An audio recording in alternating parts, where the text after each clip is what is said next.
Companies often take gamers for a ride, making false promises of amazing performance and delivering mediocrity. Whether it's gaming headphones, mice, keyboards, or chairs, the whole gamer lifestyle seems to be steeped in LEDs, flashy paint jobs, aggressive styling, and lots of hype marketing. Naturally, Audeze targeted gamers with their awful, worthless Mobius. This headphone is a complete ripoff, and evidence of Audeze's deceitful marketing tactics could not be more obvious than through the Mobius. Sennheiser has its own GSP series, which they try to meld their house sound, yet still keep enough detail and resolution for gaming. Their GSP 600 is a good headphone that does a decent job of providing comfort and acceptable sound. It's often found around $150, and at that price, that's not a bad option. Then you have the regular, flashy gamer brands like Corsair, Razer, Logitech, and a bunch of Chinese no-name brands. In 2018, a competitor busted through the door. It was the Vokyl Erupt, a gaming headphone that made pretty strong promises. The project was on Indiegogo. They sent review units to the usual suspects of the hype machine, and quite unsurprisingly, the Erupt was given glowing reviews. But since 2019, not a peep, not a word more from the usual suspects to tell us how the headphones progressed. Well, I bought the Erupt. I paid for the Indiegogo campaign, not on the typical reviewer hype, but based on the Vokyl team's stated experience and goals. I gave them a chance, in other words. And a year after I gave them my money, I finally got my unit just a few days ago. In some ways, the Erupt exceeded my expectations, and in several ways it fell short of what Vokyl promised, not to mention it's not nearly as amazing as reviewers claimed. I shun Indiegogo and Kickstarter campaigns. I think there's far too much at risk. I won't pay for somebody else to make their pipe dreams come true. I'm not going to plunk down hundreds of dollars so people with no real experience, no realistic designs, and no working prototypes can have their way with whatever they want. But the Vokyl team was different. The guys behind this project come from some audiophile pedigree. Nick Amizich is a product design engineer at JDS Labs. Yes, that JDS Labs, the one I have repeatedly said brings good value for money. Jude Hopper is the marketing coordinator at JDS Labs. I assume you can see the connection between Nick and Jude. Sterling Lentz is a web designer whose work can be found on Behance. It's good work, to be honest. So, you've got a product engineer, a marketing guy, and a website design dude. Let's hope that these three can mesh and create a headphone with real class. You should look at the Erupt Indiegogo webpage and the Vokyl website. There's the typical product promotion and strange claims. Vokyl says that the Erupt provides studio-grade sound in a gaming headset made in America. They claim the Erupt is the first headset to feature aluminum magnesium drivers with dual microphones. The headphone is semi-open back, supposedly has big soundstage, is compatible with every system because the headphones are analog, so no USB connection whatsoever, has detachable dual-sided cables so you can run these balanced if you wish, and 50mm drivers. Vokyl claims they designed both the drivers and the microphone in-house. They say that the ear pads alter the sound signature, and Vokyl claims you'll hear detail. All seems quite impressive, and a little bit pie in the sky if you ask me. After waiting for a year, can I say these headphones deliver on the promises, or do they fall flat on their faces like those which came before? I have a lot of gear, too much, to be honest. It's maddening sometimes. But because of my unhealthy obsession, I have experienced the build quality of headphones, IEMs, DACs, amps, DAPs, and their accessories. I've used gear with the worst build and some with great build. The price rarely tells you when something is built well. The Audeze Mobius is a good example, premium price for a clownish build. I expected the Erupt to feel like a toy. When I took it out of the box, I was pleasantly surprised. The headphones have some heft. They're not heavy, just weighty. There's a difference. The ear cups were cool to the touch. That's because the ear cups and yoke are aluminum. They were machined in the United States. The machining process looks good. There's not a sharp edge or blemish I could find. The ear cups are smooth as silk. The grill on the ear cups have small indents where the paint accents are. Again, you feel the difference with the fingertips, but there is no roughness at all. The headband is one of my favorite designs. The AudioQuest Nighthawk and Night Owl, Meze 99 Classic, and AKG K712 use the same type of headband system. All of those headphones are comfortable because of it, and the Erupt is no exception. Unlike the Nighthawk, Night Owl, and K712, the Erupt's headband has a little bit of padding.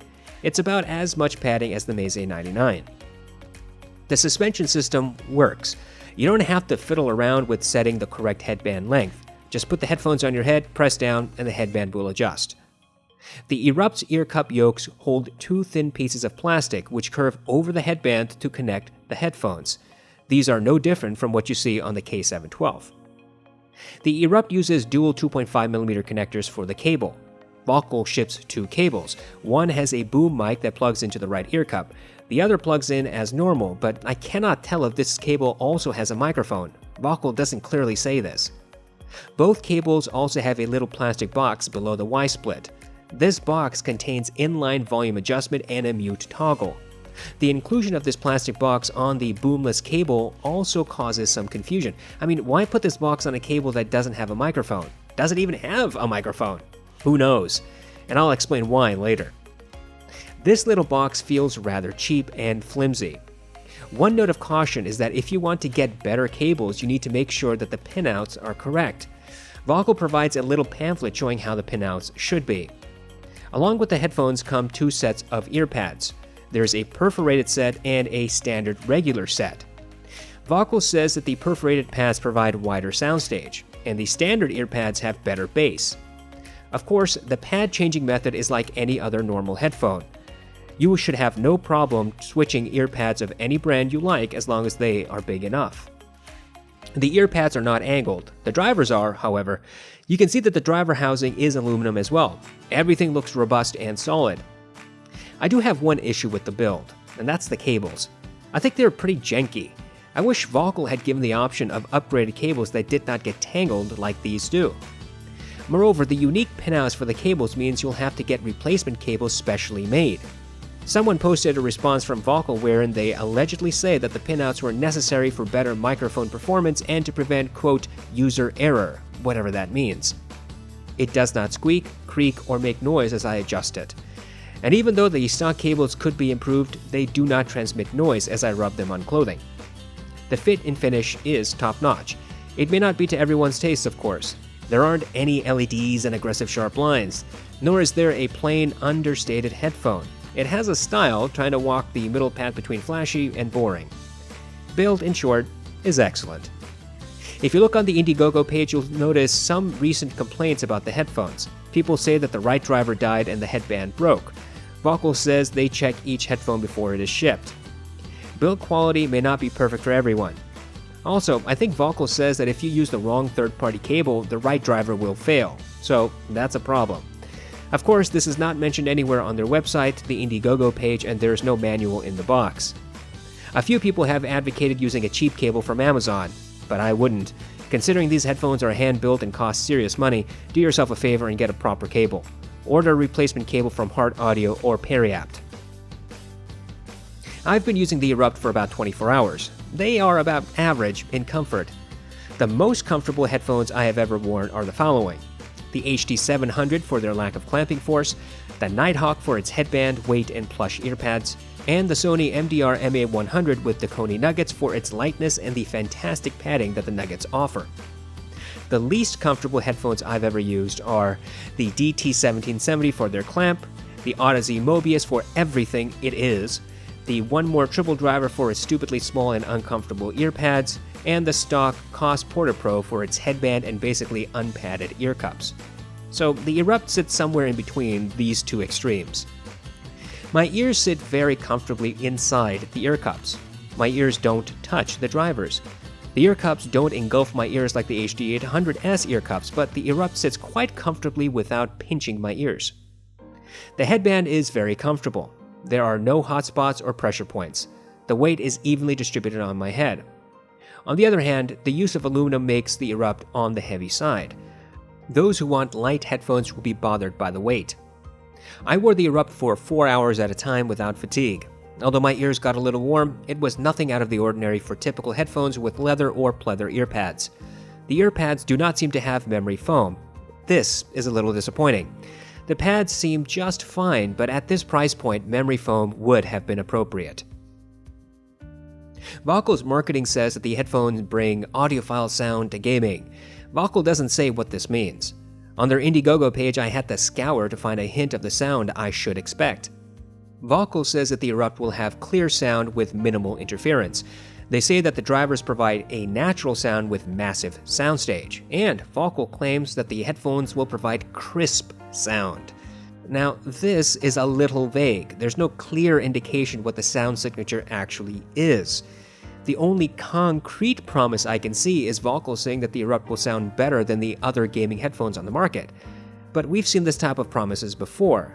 Audeze made it with the Mobius, and the Mobius is one of the worst headphones you can currently buy. It makes the DT1770 seem mesmerizing. And before anybody tells me in the comments that the Erupt are for gaming and gamers want clarity and the ability to hear gunshots and footsteps and object placement, I'll say two things to prevent such comments. First, there's nothing sonically unique about footsteps, gunshots, and object placement. Audiophiles want detail, resolution, and verticality. We're talking about the same thing and using different words. Gamers don't have a different frequency range from everybody else. Second, Vokyl alludes in his marketing that these headphones are audiophile-grade. They encourage the use of DACs and amps. They say very clearly in their FAQ that the Erupt is for everything: gaming, watching movies, and music. Moreover, certain reviewers touted how amazing these headphones are for audiophile listening. In other words, audiophiles should expect the Erupt to perform like audiophile headphones. And this is the expectation I placed on the headphones. In order to test the claims, vague claims from Vokyl and outright strident claims from some reviewers, I used the following testing setup. I used the Vocyl's stock cable, the one without the boom mic. I plugged the headphones into the Liquid Spark and Shit Modi combo. I also used the Monolith THX portable connected to my Windows PC. I played songs through Amazon Music HD. I kept the line-in volume at max and adjusted volume on the amp section. For the bass test, I first used the perforated pads. On Mountains by Hans Zimmer, the Erupt provided some sub-bass presence. I could hear the rumble, but it was not prevalent. The rumble was fast and did not overwhelm the mid-bass. When the crescendo hit at the middle of the song, the organ was clear and powerful. The rumble was emphasized and fast. Instruments melded together quite a bit. The bass instruments overshadowed the mix and made the headphones sound dark, that is, lacking instrument detail, separation, and depth. I switched to the standard pads without changing the volume. There was indeed a huge difference. The sub-bass rumble was overwhelming. Whereas the perforated pads left the rumble lacking at the beginning of the song, the standard pads made the rumble overemphasized. Mid-bass and sub-bass melded. When the crescendo hit, the organ was incredibly powerful and the ear cups shook. The rumble was indeed very, very thunderous. The standard pads elevated the bass so much that instruments were completely drowned out. With the perforated pads, the instruments could still be heard, but with the standard pads, the other instruments were totally muddy. I switched back to the perforated pads and played Pure Water. The bass was present, but not overwhelming. The sub-bass rumble that is supposed to be at the beginning of the song was pretty much recessed. Mid's bass was not hard-hitting, though audible. Vocals were about 2 steps ahead of the mix and had a little bit of sparkle. Vocals remained fairly clear. There was no harshness or sibilance. On the standard pads, the sub-bass and mid-bass melded considerably, and the bass thump was huge, and I mean huge. This sounded like a really large subwoofer sitting about 10 feet away from my head. The ear cups shook. Surprisingly, the vocals remained fairly clear. The vocals were about 1 step behind the bass, but were still easily audible. The sparkle in the vocals was missing, however. Primary and backup vocals melded. The bass reverberation was very long and very unnatural. I next switched to Why Am I Like This by Orla Garthland, and I used the perforated pads first. The acoustic guitar sounded fairly natural and had quick transients. There was no distortion. Orla's voice naturally has some grain and sibilance. The Erupt recreated that grain without accentuating it and rolled off her sibilance. When the drums hit, they remained behind the vocals but were still present and emphasized. On the standard earpads, the guitar sounded thick and a little muddy. The reverberation was off-timbre. It sounded almost as if someone was strumming the guitar in a wooden box. The guitar melded with the piano. The bass guitar overwhelmed the piano. Orla's voice was pretty smooth, however. She has some grain and sibilance, but the Erupt rolled off her sibilance without losing all of that energy. It also retained some of her natural graininess. Orla's voice was about 1 step behind the mix, and when the bass guitar played, it was about 2 steps behind the mix. I switched to the perforated pads and listened to When You Walk Into the Room by Vic and Gab. The electric guitar and drums melded a little, though still had their telltale tonalities. The primary vocalist was clear and her sibilance was mostly rolled off. She sounded about 1 step ahead of the mix. When the bass guitar, drums, electric guitar, and secondary vocalist all join the mix, things get a little muddy. There's not much instrument separation and absolutely no separation between the two vocalists. On the standard ear pads, the drums overwhelmed everything. The bass guitar combined with the drums and distorted the song noticeably. The vocals were still audible, although separation between primary and backup vocalists was missing. There was no harshness or sibilance. I switched to the perforated pads to test Want You Back by Haim. The primary vocalist was clear. Her natural sibilance was rolled off just enough, but I could still hear the energy there. Quite surprisingly, when the two backup vocalists joined, without the rest of the mix, they had separate tonalities, one singing in the right ear cup and the other in the left. And when the entire mix played, I could still hear all three vocalists, though I had to pay close attention. The piano, guitar, drums, when playing lightly, did not overshadow the vocals, but when these instruments started playing at their maximum volume, there was a little bit of melding in the vocals. On the standard ear pads, the piano has a strong presence and its timbre is off. The reverberation of the piano is longer than natural. When the drums start playing, they sound overemphasized, drowning out the piano. Surprisingly, however, the mids remain fairly clear. The two backup vocalists are clear and distinct with their own tonalities when the drums are not playing and the other instruments are lightly playing. However, when the entire mix is playing, the backup vocalists meld into one voice. I switched to the perforated pads and listened to Scherzo for X-Wings. It is obvious that the Erupt rolls off treble. The horns and brass did not have their treble character. There was still some energy, but these instruments were a shadow of their natural timbre. There was some separation of instruments, the horns playing in the right ear cup, the brass in the left, the timpani in the left, the cymbals to the right. This was some good separation and object placement, better than any gaming headphone I've heard so far, and better than some audiophile headphones. On the standard ear pads, the horns and brass lacked their telltale timbre. They were rolled off, but still had just enough energy to be recognized amongst the other instruments. The timpani had very long reverberation and bassy instruments tended to get accentuated. Instruments melded together and it was possible to only hear group sets, not individual instruments. The separation and object placement with the perforated ear pads was totally missing with the standard ear pads. I next played Flight from the City by Johan Johansson using the perforated ear pads. The piano didn't sound quite natural. It appeared as though I was only about 5 feet away with my head leaning towards the piano. The reverberation was fairly long, one note bumping into the next, causing some muddiness. Whenever the keys were pressed, there is supposed to be a thudding sound, but I didn't hear a thud, more of a thick reverberation like a rubber ball being slapped against a wall. The cello was, however, separated and its tonality seemed accurate. No doubt, however, the piano overshadowed the cello, especially when the bassier notes were played. I switched to the standard ear pads and was greeted with an overly hyped bass reverberation. When the pianist hits the keys, there is supposed to be a thud sound, as I said before.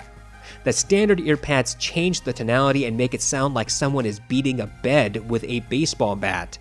The piano did not have its natural timbre. The cello remained distinct, however. There was some melding between piano and cello.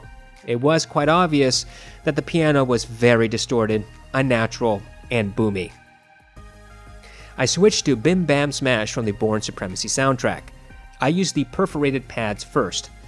The drums had slow decay that reverberated into each drum strike. Nevertheless, I could hear the different drums, big and small. The electric guitar was clear and about 1 step behind the drums. The timpani reverberated but did not overwhelm the smaller drums. There was some separation of instruments, mainly the smaller drums in the left ear cup and the timpani in the right, the electric guitar dead center, though a step behind in the mix. I then put on the standard ear pads. The drums were overwhelming, outrageously in my face. Boomy as boomy can be. The bass melded with the mids and the treble was rolled off. I could hear the electric guitar, but it was pushed way behind the other instruments. The guitar is supposed to cut through all of the drums, but here it simply didn't. And whenever the timpani were struck, the ear cups shook and my eardrums felt like someone had hit me with a 4x4 plank. It was just too much, and I had to crank the volume down to about 50% of what it had been previously. The Erupt is not particularly good at detail retrieval. I heard more detail with the perforated pads than with the standard, but guitar plucking was muddy on both. The sound of someone sliding their fingers on a guitar string was muted and a little veiled. I used the song New Light by Kazuki as my standard detail test track. This song has many layers, including the sound of children playing in the background, wind, the rustling of tall grass, a sub-bass rumble at the bottom layer, an electric buzz, and footsteps. I count the number of steps I can hear from 0 to 60 seconds. So far, the champion in this test is the Vokyl Clear, which reproduced 15 footsteps in the first 45 seconds. All other headphones get 1 minute. I listened closely several times to this track using the perforated ear pads. These pads are obviously better for this test considering they provide more clarity. I plugged the Erupt into the THX portable for this test, and you'll see why later down the line. I heard no more than 6 footsteps in the first 60 seconds. This puts the Erupt at no better than average in detail reproduction. For context, the LCD-1 and HD6XX reproduce 6 to 7 footsteps, and the Hi-Fi Man Sundara about 11 footsteps. Throughout the test, I also randomly went back and forth between the Liquid Spark Modi combo and the THX portable. The portable provided just a little bit more clarity. The THX also had a more clinical sound signature that made the Erupt sound meaningfully different. For example, in Scherzo 4X swings, there was more treble energy present on the THX portable than on the Liquid Spark Modi combo. The difference was not night and day, but noticeable. The portable simply gave the slight nudge to the treble so that the brass and horns cut through the mix. Separation of instruments was also a little better on the portable, and I was easily able to hear group sets, though individual instruments were elusive. I replayed When You Walk Into the Room, Want You Back, Bim Bam Smash, and Pure Water on the THX portable.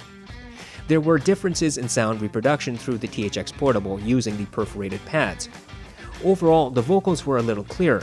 The bass was slightly more subdued, though still elevated. Vocals had more sparkle and more sibilance.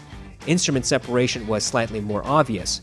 Vocals had slightly better separation and clarity. Using the standard ear pads, the boomy bass remained boomy.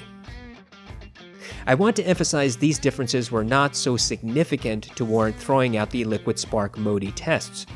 Instead, the THX portable results correlated to the portable's particular tuning and sound signature.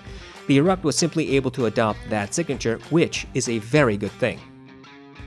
There's a lot to unpack about the sound signature.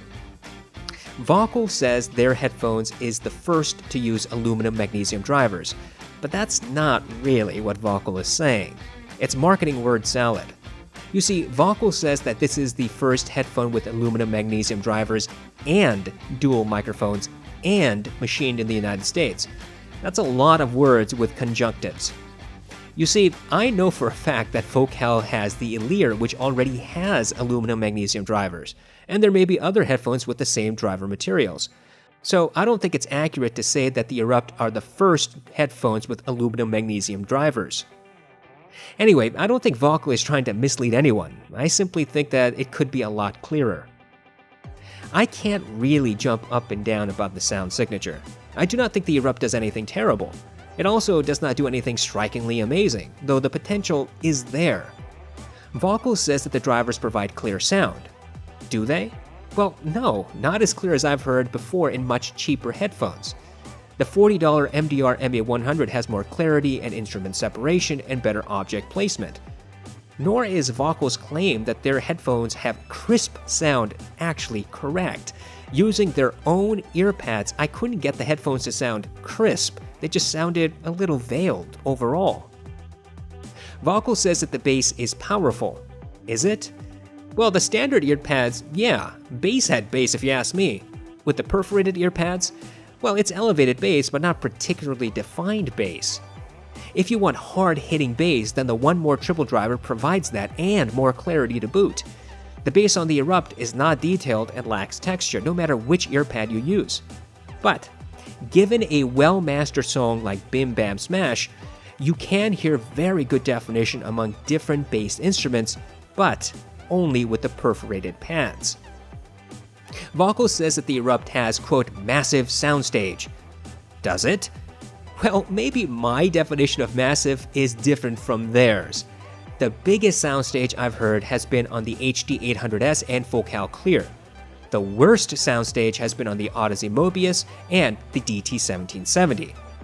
I also do not understand some reviewers who have claimed that these headphones have massive, huge, big soundstage. It simply is not true. In fact, many other headphones have either the same type of soundstage or better soundstage. As I said, the LCD-1 and HD6XX, the HD660S seem to have about the same amount of soundstage, and headphones like the hifi Mansudara have more soundstage. The Erupt is slightly above average.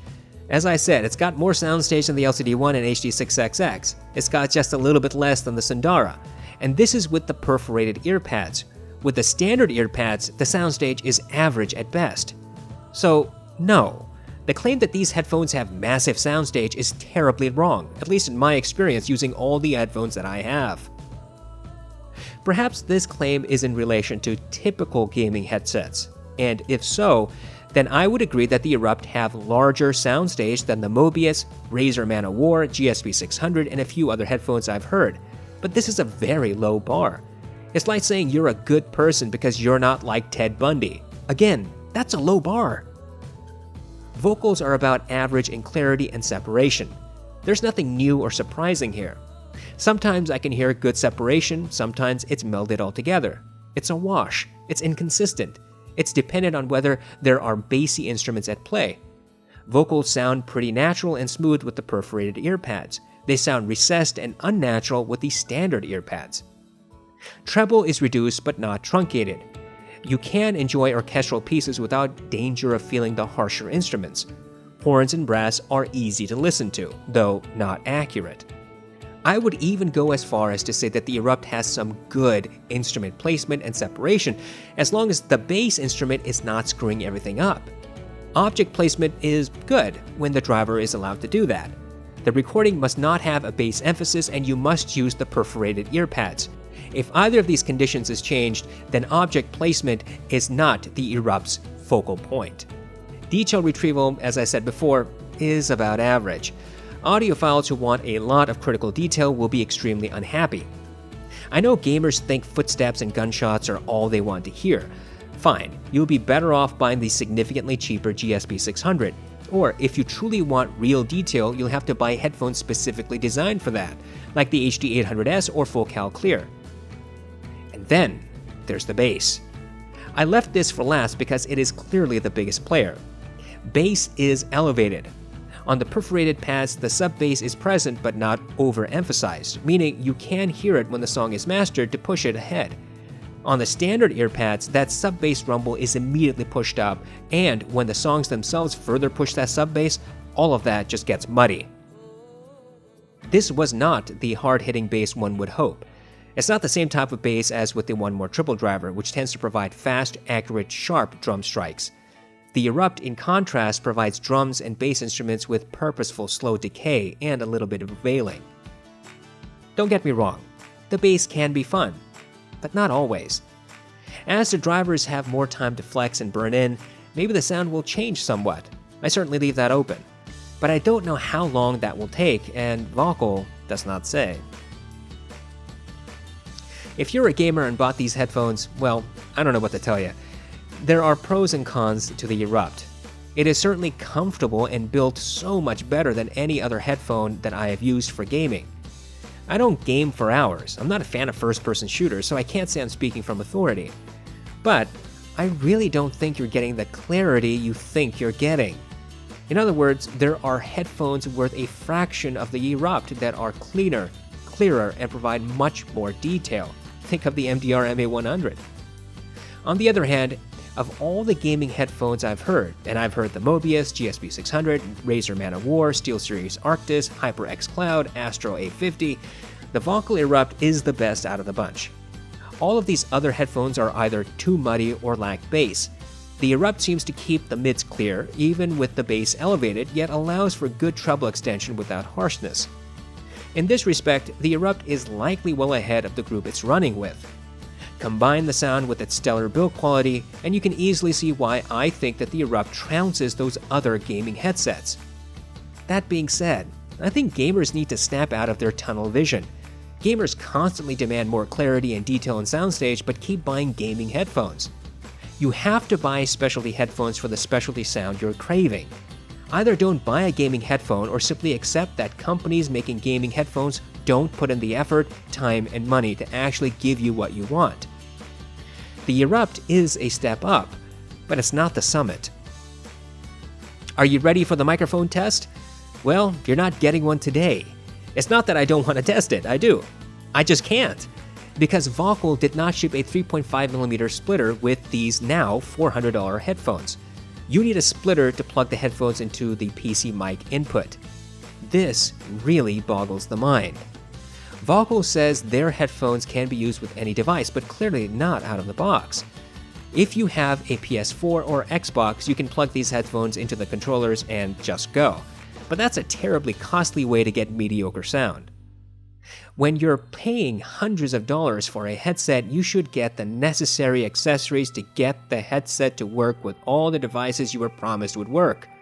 This means if you don't already have a splitter, you'll need to spend another $10 to get one. And this is where my irritation launches. It's a small thing to some. If you think it's totally fine to pay even more money to get the headphones to work with your PC, fine. You're much more forgiving than I am. But whether you paid $300, $325, $350, or $400, there is no excuse for Vokyl to not include the splitter. Then again, Vokyl also did not include a 3.5mm to 1/4-inch adapter. It's the small things that mount up, because the small things should have been included. You simply cannot say your headphones are audiophile quality but not include a 1/4-inch adapter. It's just frustrating. I have ordered a splitter to conduct the microphone test. Frankly, I wasn't pleased to spend another $10 on this, and this headphone better have a good microphone. This is a hard conclusion for me. I hear a good headphone that can be better. I am hopeful that with more burn-in time, these headphones will open up. It's like decanting a bottle of wine. The first sip might not be good. Give the wine some time to breathe, and the flavors will come alive. As you know, I will continue to test the Vokyl Erupt. I'll put it up against the GSP 600 and Razer Man of War, and against some audiophile headphones. I will eventually conduct a microphone test with the headset once the cable comes in. And maybe in a few weeks, the Erupt will be something more. Maybe after some more time with the drivers flexing, the sound signature will finally settle down. As it stands, the Erupt are about average overall. They don't fail in any respect, but they also don't excel in any respect. The problem is that these are $400, and for that type of cash, you can do a whole lot better. Here's a short list of headphones that provide more clarity, detail, and soundstage. The MDR MA100, which is $40. The Bass Audio G12, which is $150. The Beyerdynamic DT880 and 990, each of which is $200. Those who think I'm not being fair to the Erupt need to actually listen to the headphones. And those who say I'm comparing the Erupt to headphones out of its class, well, I'm not the one that claimed that the Erupt are audiophile-grade. Vokyl and its reviewer helpers did that. I personally want to like the Erupt. I think what Vokyl has tried is admirable. And you may very much enjoy these headphones for your own personal use. But you really should know a lot more about these headphones before you buy them. The Indiegogo campaign is finished. However, Vokyl is accepting pre-orders on their website. I would not pre-order these headphones just yet if I were you. If you trust my testing methodology, then you should wait for the complete testing process.